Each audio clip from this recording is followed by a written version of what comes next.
கம்பெனிக்கு வாங்குறதுல இருந்தாரு. அந்த கம்பெனி இல்லடி. அந்த கம்பெனி ஐயா இல்ல. அந்த பேனல்ல போட்டு மேல பவுடர் அடிச்சு அப்படியே பல பல பலன்னு ஒரு வண்டி. அதான் பேனல்ல தான் உன்னோட அளவு கொடுக்குது. அப்புறம் என்ன சொன்னீங்க? எங்களை விட முடி நீட்டா இருக்கே.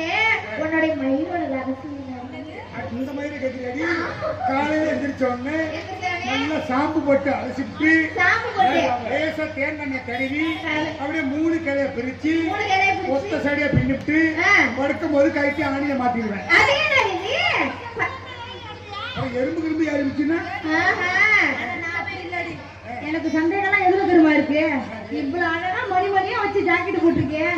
எந்த டைலரும் எனக்கு அப்படி தைக்க மாட்டாங்க. எந்த நாட்டு தைக்கிற இப்ப இந்த மாதிரி எல்லாம் உனக்கு யார் தைக்கிறது? என் ஊர்ல ஒரு டைலர் இருக்காரு. அவருக்கு உங்களை மாதிரி அளவு சாக்கெட் கொடுக்க அளவு சாக்கெட் கொடுக்காம எப்படி தைப்ப? அதாண்டி ரகசியம். என்ன ரகசியம்? அளவு சாக்கெட் கொடுக்க மாட்டேன். நான் போட்டு கட்டிக்கிட்டு நிப்பேன். அவர் அளவு எடுத்துப்பாரு. மானகட்ட செருக்கி இதெல்லாம் வெள்ள சொல்றியா? அந்த டைலர் நீங்க தானா? ஒரு சொல்றாரு. நீங்களா ஒரு முடிவுக்கு வாங்க. நீ தப்புலத்த கட்டுறீங்க எதுக்கு? அவன் குச்ச விட்டு ஆட்டணும் அதுக்கு. அடியே இப்பெல்லாம் தொப்புல ஆம்லெட் போடுறோம். ஆம்லெட் ஆப்பாயில் போடுறோம்.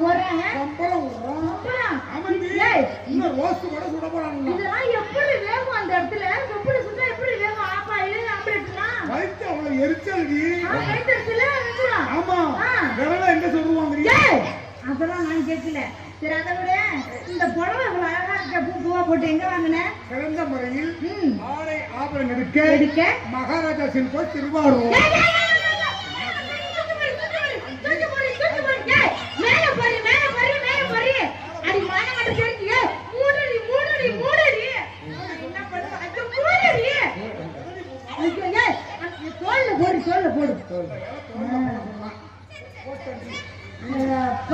பொம்பளையா அடக்க வடக்கமா இருக்க கத்துக்க.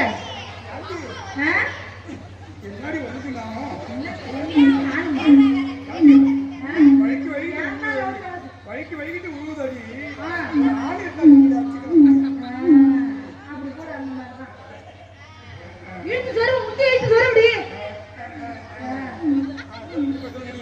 இந்த மாதிரி அடக்க வடக்கமா இரு.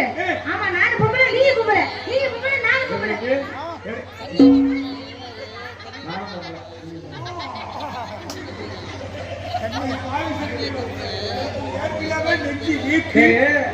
நெஞ்சில அடிச்சுட்டாருவா. இருந்து ஒரு பக்கம் இறங்கி போச்சு.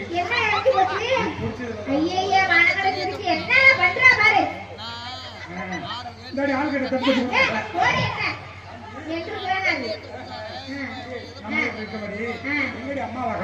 அம்மா வந்துட்டே அம்மா நம்மள தேடிட்டே அம்மாவா அப்படி இப்படி இருக்காங்க. எப்படி இப்படி இருக்காங்க? அப்படி இப்படி